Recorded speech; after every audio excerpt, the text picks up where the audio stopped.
Hello, and good morning. Yes, Dunkin' Donuts in hand, and here I am. It is Monday, December 13th. I am Kenny Polcar, your host of the party, everything you need to know. Look, we're coming into the final 2 weeks of the year, so there's going to be sporadic information. Markets are going to be a little bit erratic. People are going to be away from their desks. Asset managers are not going to risk performance in the last 2 weeks, so we could get some very interesting moves over the next 2 weeks. In any event, here's what you need to know, right? On Friday, we got the CPI report, right? Consumer Price Index. It was hot, but apparently not hot enough to deter investors as markets went higher.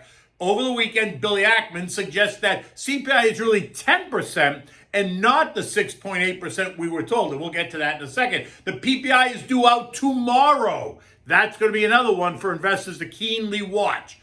Big central bank week this week. We got the Fed, the Bank of Japan, the Bank of England, and the ECB all out with monetary policy statements. And what are we serving up for dinner? Well, we're serving up my Italian Twitter friends Remo's Christmas cookies, all right? Because now we're into the desserts. As I said, CPI came out at 8:30 on Friday morning. It reveals that inflation is running at a 40-year high, rising 6.8% in November, which is also an issue, since many others point out that it's much higher than what the government is telling us. Billy Ackman, CEO at Pershing Square with a net worth of better than $3 billion, pointed out in a tweet over the weekend that the top line CPI is closer to 10.1% versus the 6.8% that we were told. And how does he prove that? Well, in his tweet, he said, the largest owners of nationwide single-family rentals are reporting a 17% year-over-year increases. The OER, which is owner's equivalent rent, is 30% of the core CPI and 24% of reported top-line CPI. Using this more empirical measure in the calculation increases today's core CPI from 4.9 to 9% and top-line CPI from 6.8 to 10.1. Remember, this metric is not included in the official CPI estimate, which is a whole other conversation. The owner's equivalent rent is the amount of rent that would have to be paid to substitute a currently owned house as a rental property. OER figures the amount of monthly rent that it would be equivalent to the monthly expenses of owning a property. So think mortgages, taxes, maintenance, etc. Now, as I pointed out in my note on Friday, the whisper number for the CPI had a 7 handle on it. And when they reported a 6.8, it was seen as a win. Investors got a chance to digest it and consider that while it was hot, it wasn't hot enough as the whisper number suggested. So no matter that inflation is now running at a 40-year high, it makes no difference. So guess what? It was a relief. And stocks zoomed higher. Omicron, not even a part of the story on Friday, right? The Dow ended the day up 216 points. The S&P up 45. NASDAQ tacked on 115. The Russell fell by 8 points, which is a little bit of interesting. And the transports gained 78 points. But here's what I heard, right? Here's what we heard. It was a relief. Investors were surprised it wasn't hotter. Or this number was so expected, so there's no surprise there, et cetera, as if it's supposed to make it right. So do you see what's going on here? They've conditioned the algos and investors to welcome the news, somehow telling us that prices being driven by strong consumer demand suggests it's a strong economy, and that's good. We should have expected this to happen. We should be excited that prices are moving up and that people are paying elevated prices, which is a far cry from what they've been telling us, right? That this inflation story is transitory. Oh, slow down. There's nothing to see here. Move on. It's all about the supply chain shortage. Once that opens up, inflation's going to plummet. Yeah, well, how's that working?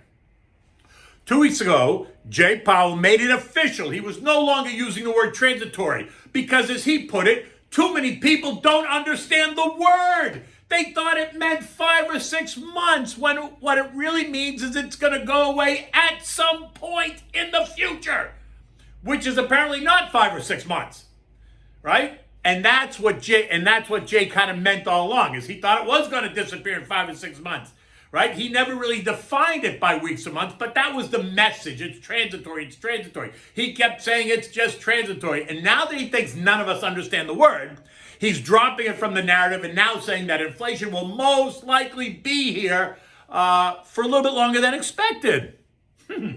Do you think that's got anything to do with the length of time that they've stimulated the system with massive amounts of liquidity? Do you think they just maybe pushed too hard for too long? Do you think maybe they overshot just a tiny bit? Well, now we're faced with exactly what he said was not going to happen. And that's the doubling up of the pace of the taper, going from $15 billion a month to $30 billion a month. Most likely that's going to be formally announced on Wednesday after the FOMC meeting, because right now it's been hinted. And the reality that he also might be forced to raise interest rates during the tapering process, which is something he told us would not happen.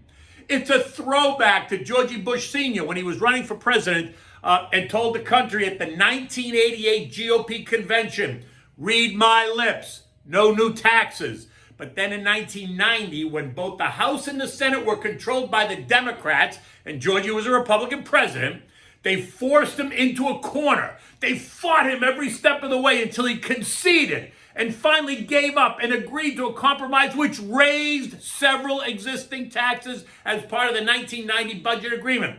And that spelled the end of his presidency.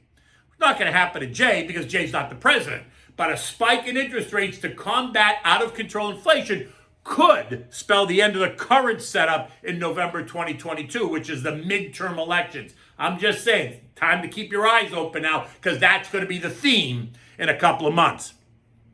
The focus on Friday was all about the CPI and the speculation about what the PPI is going to reveal tomorrow. PPI is the producer price index, and it details the cost of all the inputs that go into the manufacturing of all the products that come out the other end. And that number's been rising as well. In fact, tomorrow's PPI report is expected to be up 0.5% month over month, ex food and energy of plus 0.4%. While year-over-year gains are expected to be 9.2% on the top line, ex food and energy of 7.2. The top line whisper number has a 10 handle on it. But let's see how they manipulate that report. And again, investors do not appear to be that concerned as they take stocks higher and higher. Now, while stocks did advance last week, we are still below the year's high of 4750-ish. But we could test that today or tomorrow we could test it today, maybe tomorrow ahead of the report, if they can control the narrative and tell us not to worry, it's all good. Look, the Fed is set to lock down for the two-day meeting beginning tomorrow, right? Actually today. But don't expect to hear anything from so you can't expect to hear anything from anyone on that committee, right? Because they're in this quiet period. But that does not preclude us from hearing from other Fed members that are not part of that decision-making process. So the question is, who are we going to hear from today, if anyone? If anyone, it's going to be St. Louis President Jimmy Bullard, because he always has something to say. But if not, then maybe not. Look, U.S. futures this morning are up, but they're off their overnight highs, right? Dow futures are up 85 points, S&P's up 15, Nasdaq's up 66, the Russell's ahead by 10. There's no economic data out today, so the chatter is going to be about Friday's CPI and tomorrow's PPI. And Wednesday's FOMC announcement about inflation, tapering, and interest rates, right? And know that this is a big week for other global central bank announcements, right? We're expecting to hear not only from the Fed, but from the Bank of Japan, the Bank of England, and the European Central Bank, all due to make policy decisions this week, Wednesday, Thursday, Friday. So expect this to be top of agenda for investors around the world. Now, on Saturday morning, I was on the Larry Kudlow show, right, his radio show with the Hightower's Stephanie Link. And we tackled this very subject about inflation, tapering, and rates, right? You can find the link at WABC.com, online, WABC.com, and then Larry Kudlow radio show. Click down, you'll see it. I think it's the second link in that series. What I found to be of really keen interest, though, is Larry's assessment that interest rates could rise as soon as next month.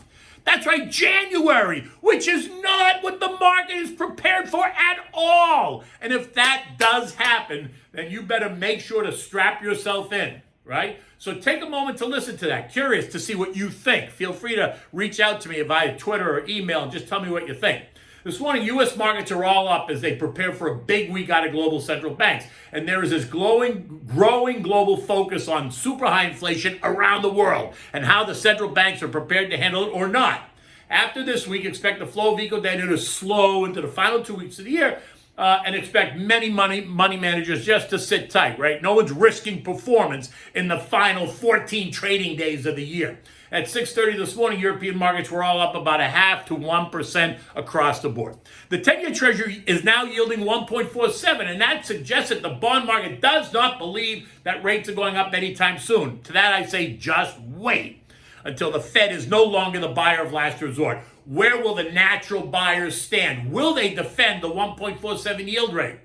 My money says absolutely not. When the Fed backs away, natural buyers are going to move lower, leaving a void in demand and a void in support. Bond prices will fall, yields will rise. The pace at which they rise is what investors need to pay attention to. And if a January rate increase is on the table, as Larry Kudlow thinks, that's going to just ignite the repricing. Look, oil this morning is down 20 cents this morning, trading at $71.45 a barrel, sitting just below the trend line resistance at $72.95. I pointed that out last week. There is no specific oil data out today, so I suspect it just churns right in line with an upward bias. The economy is strong, or so they tell us. Demand is alive and well, not going anywhere. Remember, we kissed the trend line resistance twice last week at $72.95. The third time is always a charm, so just sit tight, because I do think the bias is up. The S&P closed at 47.12 on Friday, and if futures hold this morning, we can expect to see the S&P open at about 47.25, leaving it just 25 points below the 2021 high.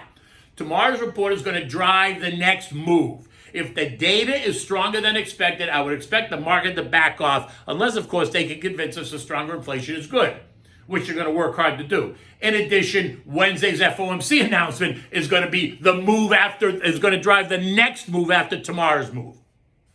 So look, stay the course. Build yourself in some downside protection. That's always a good idea. Breadth does remain a bit questionable with more stocks below their 200-day versus above. So that's just another thing to be, kind of aware of. Remember, you can text the word INVEST to 21,000 on your cell phone to get my digital business card. Feel free to download it, send me off an email or a text. I'm always happy to engage and talk markets, planning, thoughts, concerns, ideas, whatever it is you want, right?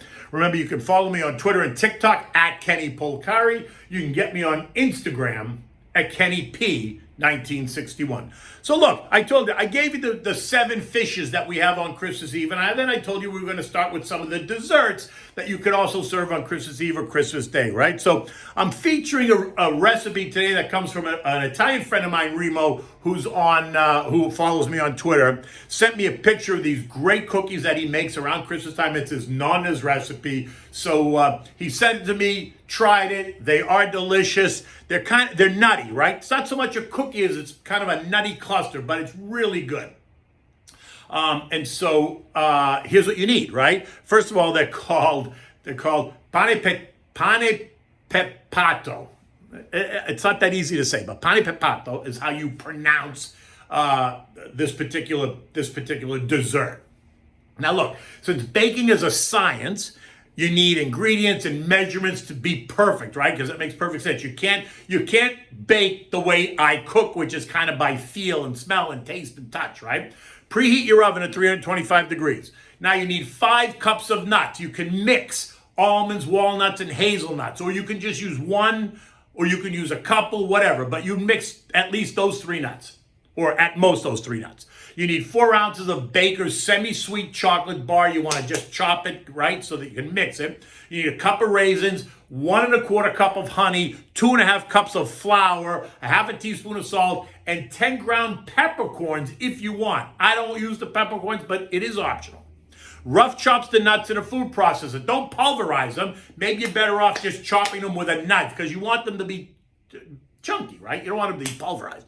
Mix all the ingredients in a large mixing bowl until it's all mixed together and the flour is absorbed in the honey and the mixture is sticky. Apply a small amount of olive oil to your hands just to help you handle the dough so it doesn't stick to your hands, right? You're going to make 3 or 4 mounds on a baking sheet, line it with parchment paper, or put it on a baking sheet. Put it in the oven and bake for 25 minutes or until the outside is just toasted. Don't let it burn. Be careful. Keep your eyes on it. When you take them out of the oven, you're going to brush them with a little bit more honey while they are still hot. Then allow them to completely cool before you cut it into pieces. Now look, you can put this in the fridge. You can even freeze it. If you make them ahead of time, you can freeze it in the fridge and then take them out the day before for your Christmas Eve, right? But these are a different kind of dessert. It's like I said, it's kind of called a cookie, but it's not a cookie like you're imagining. It's really like a nutty cluster and made all sweeter by the honey that you use to kind of bind it all together. In any event, I'm going to post a picture on my Twitter once I put this up so you can see what it should look like when you get done. Look, it's a beautiful day. I'm going to be out at the family office conference down at the Westin Hotel in Fort Lauderdale all day. I'll be available by Twitter and or email. In any event, take good care, and I'll see you tomorrow.